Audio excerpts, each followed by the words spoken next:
Good afternoon students.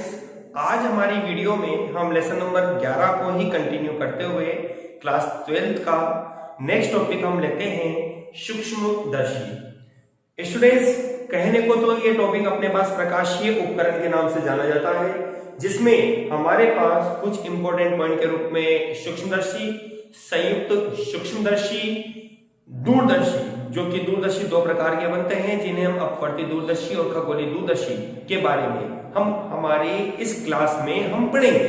That means हमारे प्रकाशीय उपकरण के टॉपिक में आज हम जो टॉपिक आपसे डिस्कस करना चाहते हैं वो टॉपिक अपने पास है सरल सूक्ष्मदर्शी, जिसको एक सिंपल वर्ड सूक्ष्मदर्शी के नाम से भी बोला जाता है। देखिए, सबसे पहले स्टूडेंट्स इस चीज को ध्यान दीजिए, सूक्ष्मदर्शी को आवर्धन के नाम से भी जाना जाता है, आवर्धित लेंस के नाम से भी इसको जाना जाता है, आवर्धक या आवर्धित लेंस के नाम से भी इसको जाना जाता है। नाम, टॉपिक का नाम है अपना सरल सूक्ष्मदर्शी, जिसको आप आवर्धक के नाम से भी बोलते हैं, आवर्धक। ठीक है स्टूडेंट्स, चलिए हम हमारी वीडियो को आगे बढ़ाते हैं। वीडियो को आगे बढ़ाने से पहले स्टूडेंट्स बीच बीच में आप लोग जो जवाब देते रहते हैं, थोड़ा स्पीड बढ़ाइए जवाब के देने की, और यदि कोई डाउट आपके पास है तो आप उन डाउट को मेरे नंबर पे आप मैसेज करके आप मुझसे उस डाउट को क्लियर कर सकते हैं। ओके स्टूडेंट्स, चलिए देखिए स्टूडेंट्स, सरल सूक्ष्मदर्शी हमारे पास इसकी बनावट और क्रियाविधि में पॉइंट्स क्या है, इसकी आवर्धन क्षमता हम कैसे ज्ञात करेंगे। स्टूडेंट्स, ये टॉपिक अपने पास तीन प्रकार से कंप्लीट होगा। सबसे पहला तो है अपने पास बनावट, नंबर 2 इसकी क्रियाविधि जिसमें किरण चित्र शामिल होगा, नंबर 3 अपने पास होगी आवर्धन क्षमता, जिसमें हम दो केस के रूप में पढ़ेंगे। जब वस्तु आपके पास स्पष्ट दृष्टि की न्यूनतम दूरी पर, जब वस्तु का स्पष्ट दृष्टि की न्यूनतम दूरी पर अंतिम प्रतिबिंब प्राप्त होता है, ठीक है, और इसी प्रकार से जब वस्तु का अंतिम प्रतिबिंब अनंत पर प्राप्त होता है। तो दो केस हम पढ़ेंगे, थोड़ा आगे है। पहले हम इस सरल सूक्ष्मदर्शी की बनावट के बारे में आपको बताते हैं। देखिए स्टूडेंट्स, सरल सूक्ष्मदर्शी की बनावट के लिए हम इसमें जानते हैं, यहां कम फोकस दूरी और छोटे द्वारक का उत्तल लेंस होता है, जिसे गोलाकार फ्रेम पर लगा दिया जाता है। इस उपकरण को सूक्ष्मदर्शी कहा जाता है। ठीक है, हम इस सूक्ष्मदर्शी की सहायता से किसी वस्तु का आवर्धित प्रतिबिंब आसानी से प्राप्त कर सकते हैं। स्टूडेंट्स, इसे आवर्तक लेंस या आवर्तक के नाम से भी जाना जाता है। इसमें कम फोकस दूरी और कम या छोटे द्वारक का उत्तल लेंस होता है। इसमें वस्तु को लेंस के प्रथम फोकस या फोकस के बाद रख दिया जाता है, जिससे वस्तु का अंतिम प्रतिबिंब आपको स्पष्ट दृष्टि की न्यूनतम दूरी या अनंत पर प्राप्त होता है। मैंने दो कंडीशन बोली है। यदि आपने वस्तु को फोकस पर रखा तो अंतिम प्रतिबिंब आपको अनंत पर प्राप्त होगा, और यदि आपने वस्तु को फोकस के बाद रखा, हम दोनों किरण चित्र देखेंगे भी बोर्ड पे, यदि आपने वस्तु को फोकस के बाद रखा तो जो अंतिम प्रतिबिंब बनेगा वो स्पष्ट दृष्टि की, सॉरी मैंने उल्टा बोल दिया आपको, जब आपने वस्तु को फोकस और प्रकाश केंद्र के मध्य रखा तो ऐसी स्थिति में जो प्रतिबिंब आपको प्राप्त होगा वो आभासी, सीधा और आवर्धित होगा। ठीक है स्टूडेंट्स, चलिए हम इसके किरण चित्र के बारे में, किरण चित्र इससे डिस्कस करते हैं। हमने कहा ये हमारे पास है कम फोकस दूरी और छोटे द्वारक का एक उत्तल लेंस अपने पास है। हमने एक वस्तु को रखा, यह इस वस्तु से आने वाली वस्तु ए भी आपके पास है, यह वस्तु ए बी से आने वाली प्रकाश किरण लेंस के फोकस से गुजरती है। ठीक है, एक प्रकाश किरण को आपको प्रकाश लेंस से गुजारना होता है।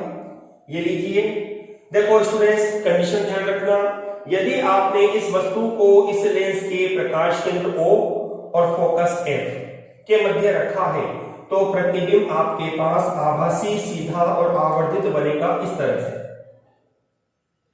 ये ठीक है, यहां आपने इसको मिलाया पीछे की ओर तो आपको प्रतिबिंब बनता है A' और B' के रूप में।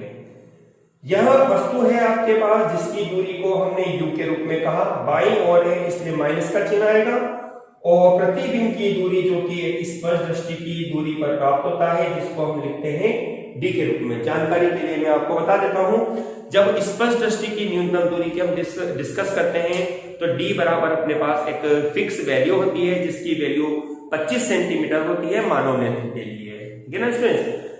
चलिए, हमारे पास यह है कंडीशन, जिसके आधार पर हमने कंडीशन चित्र बनाया जब वस्तु आपके पास फोकस और प्रकाश केंद्र के मध्य स्थित है।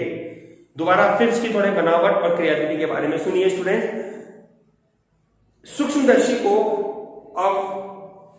आवर्धक लेंस के नाम से भी जाना जाता है। इस लेंस में या इस सूक्ष्मदर्शी में एक कम फोकस दूरी और छोटे द्वारक का एक उत्तल लेंस होता है। जब इस उत्तल लेंस के फोकस या फोकस के पहले, दैट मीन्स F और 2F के बीच में वस्तु को रखा जाता है, तो सॉरी मैं फिर उल्टा बोल दिया है, इसमें थोड़ा ध्यान रखिए, स्पेल्ड वर्ड हो रहा है थोड़ा।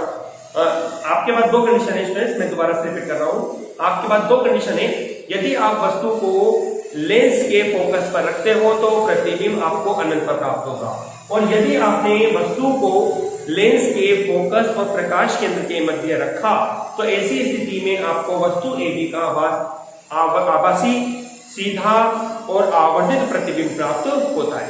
चलिए स्टूडेंट्स, अब हम इस सरल सूक्ष्मदर्शी की आवर्धन क्षमता का सूत्र व्युत्पन्न करेंगे। देखिए, मेरे सवाल को ध्यान से सुनिएगा। मैं आपको बोल रहा हूं सरल सूक्ष्मदर्शी की आवर्धन क्षमता, अभी कोई केस मेरे पास नहीं है। ठीक है, चलिए, हमारे पास एक जनरल रूप में ये एक फॉर्मूला होता है स्टूडेंट्स, कोणीय आवर्धन क्षमता। ध्यान दीजिएगा, बेहद इंपॉर्टेंट टॉपिक होने जा रहा है आपका कोणीय आवर्धन क्षमता। कोणीय आवर्धन क्षमता को हम लिखते हैं m से। m बराबर आपके पास बनता है tan beta upon tan alpha के रूप में। ठीक है ना स्टूडेंट। यहां आपके पास tan अल्फा जो होता है बिना प्रकाशीय यंत्र की उपस्थिति में, बिना प्रकाशीय यंत्र की उपस्थिति में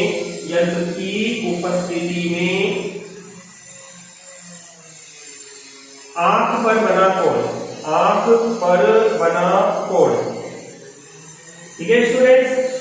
और बीटा आपके पास होता है प्रकाशीय यंत्र की उपस्थिति में, प्रकाशीय यंत्र की उपस्थिति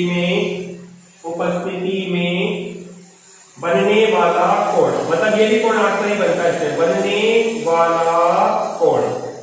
चलिए, अब मैं आपको दोनों एंगलों को किस तरह से आप पढ़ेंगे मैं समझाता हूं। जनरल देखिए, मेरे सामने यह वस्तु है जिसको मैं देखना चाहता हूं।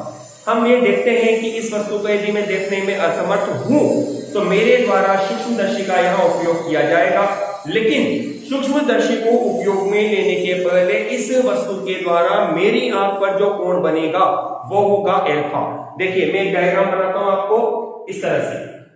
ये आपके पास है वस्तु AB, ये जो कोण बना हुआ है ये अल्फा। वस्तु की दूरी को हमने यहां पर d के रूप में लिखा, क्योंकि वस्तु स्टूडेंट्स वही रहती है।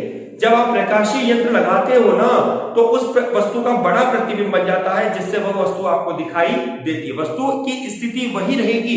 ऐसा नहीं होता कि आप जैसे किसी हिस्टोरिकल प्लेस पे आप ताजमहल को देख रहे हो और आप किसी यंत्र का, आप ये मान लीजिए आप अपनी हथेलियों को देख रहे हो, हथेली को आप देखते हैं सूक्ष्मदर्शी के द्वारा, तो ऐसा नहीं होता कि यह हथेली उठ के आगे आ जाती है। नहीं, हथेली अपनी जगह ही रहेगी, वस्तु अपनी जगह ही रहेगी, लेकिन जो रेखाएं हैं वो आकार में बड़ी बन जाती है। जब वो आकार में बड़ी बन जाती है तो वो आप आंखों से उनको अच्छी तरह या स्पष्ट आप देख पाते हैं। वो कंडीशन बनती है आपके पास बीटा की स्थिति में।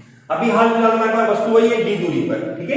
तो ऐसी स्थिति में अपने पास बनेगा tan अल्फा बराबर होगा लाल बटे कक्का, लंब बटे आधार, मतलब कि AB बटे आपके पास होगा OB, ठीक है। बाईं ओर रहती है आपके पास माइनस का डी आता है, AB बटे माइनस का D, समीकरण नंबर 2। अब आते हैं अपन चित्र में। चित्र में देखिए स्ट्रेट प्रकाशीय यंत्र की उपस्थिति में एंगल बनता है आपके पास यह, जिसको हमने नाम दे दिया बीटा के रूप में। ओके स्ट्रेस, चित्र से, किरण चित्र से आप नाम लिख दो याद रखने के हिसाब से, किरण चित्र से आपके पास बनेगा tan बीटा बराबर होगा, फॉर्मूला वही है लाल बटे का, मतलब कि AB बटे OB, AB बटे OB का मान है -KU, समीकरण नंबर हमने ले दिया इसको 3 नंबर। देखिए ध्यान दीजिएगा स्टूडेंट्स, बहुत इंपॉर्टेंट, बहुत आगे आपका टॉपिक बहुत मजेदार होने वाला है। बहुत अच्छे चित्र हैं स्टूडेंट्स के, लेकिन प्रैक्टिस की जरूरत ज्यादा होती है आपको। हमारे पास उत्तल लेंस है, हमने एक वस्तु को उत्तल लेंस के समीप रख दिया। हम कोई कंडीशन नहीं बोल रहे अभी, हमारे पास कोई कंडीशन नहीं है अभी, कंडीशन हम केस में डिस्कस करेंगे, जिससे वस्तु AB का आभासी सीधा और आवर्धित प्रतिबिंब A' B' हमें प्राप्त होता है। हमने कहा वस्तु की प्रकाश केंद्र से दूरी है -KU, जिससे वस्तु का अंतिम प्रतिबिंब जो हमें प्राप्त होता है वो -D दूरी पर प्राप्त होता है। देखिए जो डॉटेड लाइन होती है स्टूडेंट, उस पर कभी भी किरण चित्र की दिशा आप नहीं बनाएं। ध्यान रखना, चित्र नामांकित नहीं होने की स्थिति में आपके द्वारा यहाँ नंबर कटाए जा सकते हैं। माध्यमिक शिक्षा बोर्ड आपके यहाँ पर नंबर काट सकता है, इस चीज का विशेष ध्यान रखिए स्टूडेंट्स, है ना स्टूडेंट्स। चलिए अपन और आगे चलते हैं अपने टॉपिक में। ये तो आया अपने पास समीकरण नंबर 2 और 3। चलिए अब अपना वर्ग स्टार्ट करते हैं अपन। समीकरण हमने 1, 2 व 3 से कहा m बराबर बनेगा tan बीटा, मतलब कि AB बटे -KU, tan अल्फा उल्टा करके लिख देते हैं स्टूडेंट्स, -KD बटे AB कैंसिल हो जाता है, माइनस कैंसिल हो जाता है, आपके पास बनता है m बराबर होगा D बटे U। ये स्टूडेंट्स आपके पास समीकरण नंबर आती है 4 नंबर। यदि आपसे माध्यमिक शिक्षा बोर्ड परीक्षा में पूछता है कि सरल सूक्ष्मदर्शी की आवर्धन क्षमता का सूत्र लिखिए, तो आपका आंसर बनता है m बराबर D अपॉन U। अब जैसा कि मैंने आपसे कहा, हम यहाँ 2 केसों के बारे में डिस्कस करेंगे। पहला केस स्टूडेंट्स अपने पास है यह वाला, मैं यहाँ लिख देता हूं केस फर्स्ट। ये आपके पास डायग्राम एक ही बनाना है स्टूडेंट्स, यदि आपसे जिस तरह से पूछता है आपको उसी रूप में इसका यहाँ पर जवाब दे देना है, ठीक है ना। अपने पास डायग्राम बना हुआ है, इसलिए मैं डायग्राम को इरेज नहीं कर रहा, मिटा नहीं रहा। ये डायग्राम आपके पास बनता है जब अंतिम प्रतिबिंब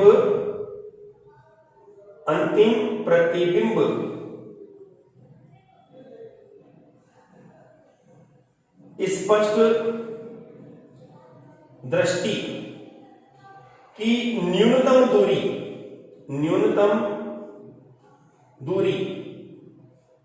पर बनता है, ठीक है स्टूडेंट्स। मैं इस केस को डिस्कस करता हूं इस साइड पर। यहां अपना आएगा केस नंबर 2, जिसको अभी हम थोड़ी देर बाद पढ़ेंगे।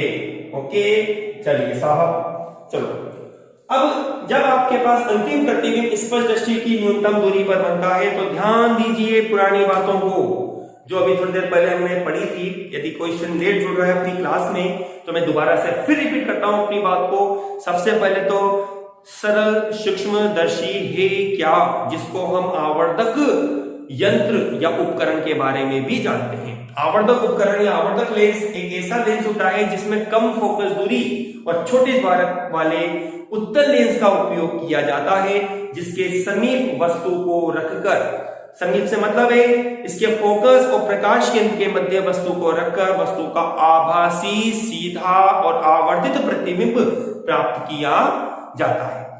चित्र में एक उत्तल लेंस अपने पास है। उत्तल लेंस की पहचान होती है स्टूडेंट्स, ये लेंस बीच में से मोटे और किनारों से पतले होते हैं। हमने एक वस्तु AB को फोकस के समीप रख दिया, फोकस और प्रकाश केंद्र के मध्य AB को, जिससे वस्तु AB का हमें आभासी सीधा और आवर्धित प्रतिबिंब प्राप्त होता है। स्टूडेंट्स की किरणें क्या होती है, इधर जा रही है आपके पास, लेकिन जब हम इन किरणों को पीछे की ओर लेकर जाते हैं तो ये किरणें हमें A' से आती हुई प्रतीत होती है। कहां से? A' से आती हुई प्रतीत हो रही है, तो हमें ऐसा लगता है कि ये प्रतिबिंब वस्तु A' B' जो है वो वस्तु है, मतलब कि प्रतिबिंब के रूप में, ठीक है ना। तो ऐसी परिस्थिति में हमने कहा ये प्रतिबिंब स्पष्ट दृष्टि की दूरी पर बनता है, जिसको हमने कहा d, क्योंकि बाईं ओर है इसलिए u भी माइनस और d भी माइनस का हमें प्राप्त होता है। अब मुझे क्या करना है स्टूडेंट्स, इस यंत्र की, ठीक है स्टूडेंट्स, इस तरह से आप यहाँ पर कंडीशन को आसानी से बना सकते हो। अब हमारे पास है जब अंतिम प्रतिबिंब स्पष्ट दृष्टि की न्यूनतम दूरी पर प्राप्त होता है, केस नंबर 1 हमारे पास यहाँ पर चलेगा। तो केस नंबर 1 को हमने सोल्व करने के लिए स्टूडेंट्स ये कहा कि यहाँ आपके पास कंडीशन बनती है, टॉपिक ये है स्टूडेंट, केस नंबर 1 में डायग्राम नहीं मिटा रहा क्योंकि ये डायग्राम इसके लिए नहीं दे आपके पास, ठीक है। यहाँ आपके पास v बराबर तो है माइनस का d और u बराबर है माइनस की u, तो हमने लेंस सूत्र को काम में लिया। लेंस सूत्र से आपके पास बनेगा 1/f बराबर होता है 1/v माइनस के 1/u, ठीक है स्टूडेंट्स। हमने वैल्यू पुट करी इसलिए 1/f बराबर होगा माइनस के 1/v प्लस के 1/u, क्योंकि जैसे u माइनस का रखोगे माइनस माइनस प्लस बन जाएगा 1/u जाएगा। हमने दोनों पक्षों में d से गुणा कर दिया, दोनों पक्षों में d से गुणा करने पर आपको मिलेगा d/f बराबर होगा माइनस के d/d plus 1/u, sorry d/u। d से d कैंसिल होता है, माइनस का 1 बनेगा स्टूडेंट्स, ठीक है। हमने इस 1 को पक्षांतरण करके ले जाते हैं तो हमें बनता है d/u बराबर होगा d1 plus d/f, 1 plus d/f। इस तरह से आपका ये फॉर्मूला बनेगा। आप यहाँ समीकरण नंबर 4 का उपयोग करिए। समीकरण 4 से आपको बनेगा d/u की जगह m बराबर होगा 1 प्लस d/f। स्टूडेंट्स, ये आपके पास आवर्धन क्षमता प्राप्त होती है जब वस्तु का अंतिम प्रतिबिंब आपको स्पष्ट दृष्टि की न्यूनतम दूरी पर प्राप्त होता है। Okay students, that's clear. किसी को कोई डाउट है तो जल्दी जल्दी कमेंट बॉक्स में जवाब दीजिए स्टूडेंट्स, जल्दी जल्दी फास्ट स्टूडेंट्स, थोड़ा जल्दी जल्दी जवाब दीजिए आप अपना।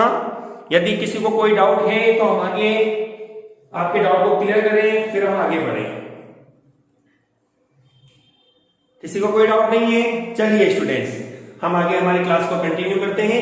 ये आपके पास पहला केस आया, ध्यान दीजिएगा स्टूडेंट्स मेरी बात को दोबारा से।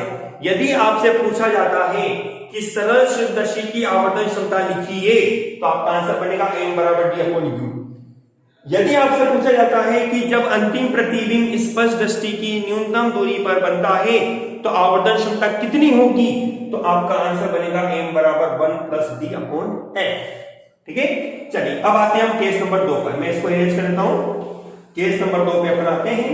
इसका भी किरण चित्र अपन देखेंगे कि किस तरह से कौन सा किरण चित्र होगा। देखो ये हमने बनाया हमारा केस नंबर 2 सेकंड, जब अंतिम प्रतिबिंब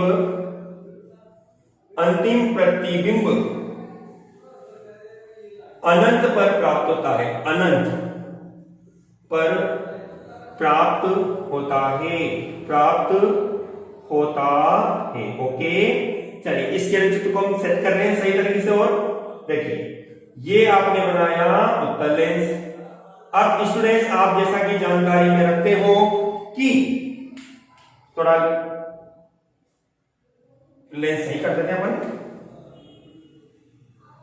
ओके स्टूडेंट्स, चलिए अब जैसा कि आप जानते हैं कि मुझे यदि किसी वस्तु का प्रतिबिंब बनाना है अनंत पर, तो मैं वस्तु को लेंस के फोकस पर रखूंगा यह, ठीक है। यह आपने इस वस्तु को प्रतिबिंब जो मुख्य अक्ष के किरण के मुख्य अक्ष के समांतर आती है उसको आपने फोकस से गुजार दिया और यह आपके पास किरण चित्र के रूप में यहां आपको जो भी प्रतिबिंब प्राप्त होगा वो इस प्रेक्षक के द्वारा ये देखा जाएगा अनंत पर प्रतिबिंब प्राप्त हो रहा है। और ये बिंदु आपके पास बनता है फोकस बिंदु, ये प्रकाश केंद्र O बिंदु, ठीक है स्टूडेंट्स। अब यहां कंडीशन क्या होगी आपके पास, यहां v की जगह आप लिखेंगे इनफाइनाइट और u की जगह आपको लिखना है माइनस के u। इसलिए लेंस सूत्र से 1/f बराबर होगा 1/v माइनस के 1/u। वैल्यू रखो, क्या बनेगा 1/f बराबर होगा 1/v infinite is equal to 0। तो 0 प्लस के 1/u आपके पास बनेगा 1/f बराबर 1/u। आपने दोनों पक्षों में d से गुणा किया तो आपके पास बनेगा d से गुणा करने पर आपको मिलेगा d/f बराबर होगा d/u। आप लिखेंगे समीकरण 4 से m बराबर आपके पास बन जाता है d/f। ओके स्टूडेंट्स, ये आती है समीकरण नंबर 6। समीकरण नंबर 6 आपके पास उस स्थिति में आवर्धन क्षमता को प्रदर्शित करती है जब वस्तु का अंतिम प्रतिबिंब अनंत पर प्राप्त होता है। देखिए स्टूडेंट्स, मोस्टली इन दोनों इक्वेशन में आप डिफरेंस देखते हैं तो क्या नजर आता है आपको? जल्दी से आंसर दीजिए कमेंट बॉक्स में। आप फास्ट थोड़ा स्टूडेंट्स जल्दी जवाब दीजिए स्टूडेंट्स। आपको इन दोनों इक्वेशन में क्या डिफरेंस शो होता है समीकरण नंबर 5 और 6 में?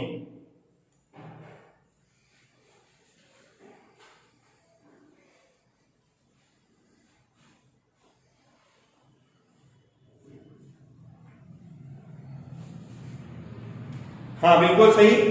यहां पर आपको दोनों इक्वेशन में डिफरेंस दिखाई देता है 1 का।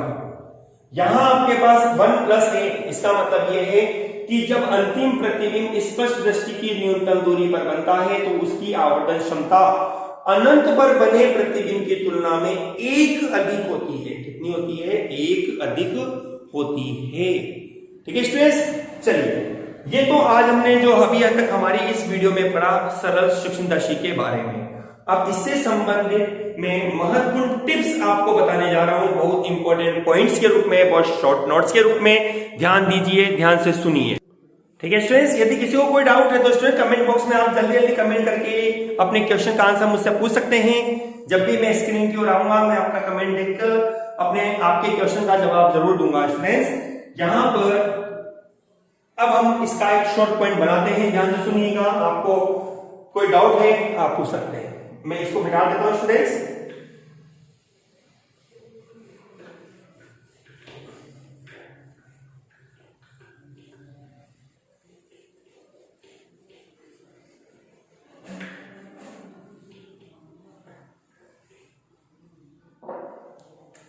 टॉपिक आपका है सरल सूक्ष्मदर्शी, जो चल रहा है उसी के बारे में हम डिस्कस कर रहे हैं।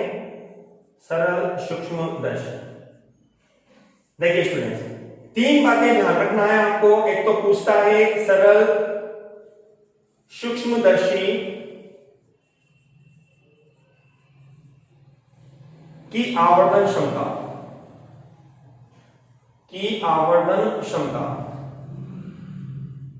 ठीक है ना स्टूडेंट? यदि जनरल फॉर्मूला आपके पास होता है तो m बराबर आपके पास बन जाता है d/f के रूप में, d/u के रूप में। लेकिन Iस आवर्धन क्षमता को हमने 2 भागों में बांट दिया इस तरह से। जब मैं चेंज कर रहा हूं कलर इसका, जब अंतिम प्रतिबिंब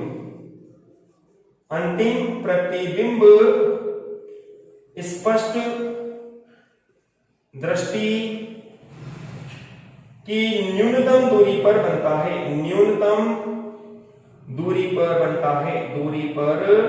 बनता है, तो आपके पास आवर्धन क्षमता बनती है m बराबर 1 प्लस b/f। ठीक है ना स्टूडेंट्स? m बराबर 1 प्लस b/f ये आपको प्राप्त होती है जब अंतिम प्रतिबिंब आपको स्पष्ट दृष्टि की न्यूनतम दूरी पर प्राप्त होता है। और नंबर 2 पॉइंट के रूप में अपने पास बनता है, नंबर 1 है स्टूडेंट्स अपने पास। नंबर 2 के रूप में जब आपके पास अंतिम प्रतिबिंब अनंत पर प्राप्त होता है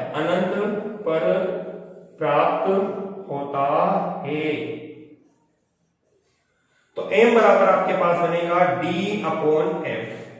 ठीक है स्टूडेंट्स, ये इस तरह से आपके पास 2 आवर्धन क्षमता होती है जिनका आपके द्वारा यहां उपयोग किया जा सकता है।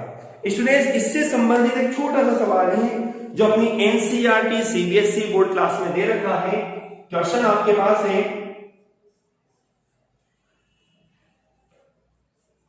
6 सेंटीमीटर फोकस दूरी वाले उत्तल लेंस की आवर्धन क्षमता क्या होगी। अब देखिए स्टूडेंट, सीधी सवाल को ये खत्म कर देता है, आवर्धन क्षमता क्या होगी, तो डेट मीन्स आपके पास बनता है m बराबर d अपॉन u, लेकिन u आपको नहीं दे रखा। तो ऐसी परिस्थिति में आपको ये मानते हुए वर्क करना है u मतलब कि फोकस के लिए, क्योंकि इसने आपको ये दिया ही इसी वजह से है f के लिए, ठीक है ना। आवर्धन क्षमता क्या होगी, जब अपन लिख देते हैं, लेकिन जब प्रतिबिंब स्पष्ट दृष्टि की न्यूनतम दूरी पर बनता है,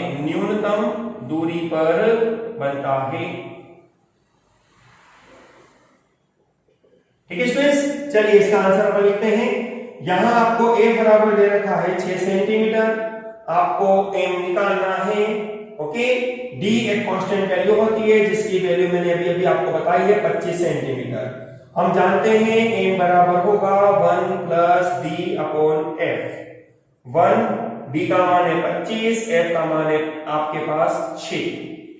आपके पास ये वैल्यू बन जाती है, एलसीएम लेने पर 6 प्लस 25 दैट मींस 31 अपॉन 6।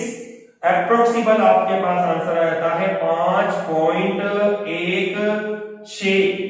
मात्रक नहीं आएगा स्टूडेंट, ध्यान रखना, आप गलती से मात्रक मत लगा देना। यह राशि मात्रकहीन होती है, आवर्धन क्षमता मात्रकहीन होती है, विमाहीन होती है, ओके। आवर्धन क्षमता जो होती है वह विमाहीन और एक मात्रकहीन राशि कहलाती है। स्टूडेंट्स, सवाल को आप अपनी कॉपी में भी नोट करिए। सवाल आपको समझ आया होगा। कोई कमेंट बॉक्स में कोई सवाल आपको पूछना है तो जल्दी से आप कमेंट बॉक्स में कमेंट करिए।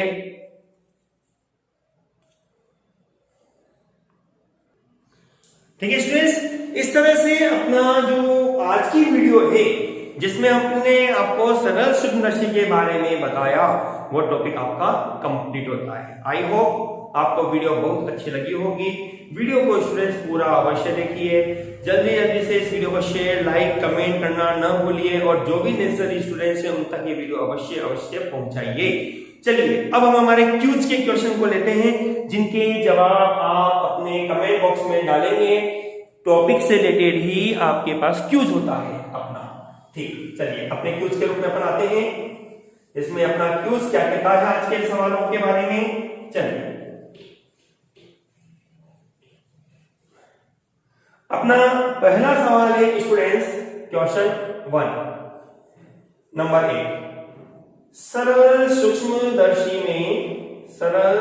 सूक्ष्मदर्शी में किस प्रकार के लेंस का उपयोग होता है, किस प्रकार के लेंस का उपयोग होता है। आपको लेंस की प्रकृति बतानी है। नंबर 2, सेकंड सवाल आपके पास है स्टूडेंट्स, जब वस्तु फोकस पर स्थित है तो प्रतिबिंब कहां बनेगा।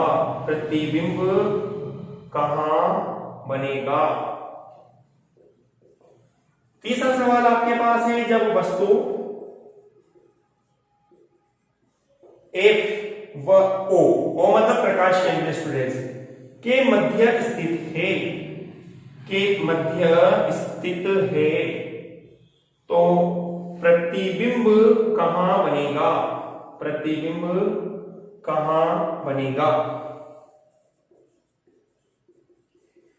फोर्थ क्वेश्चन और आखिरी क्वेश्चन है स्टूडेंट्स अपने यहां पर,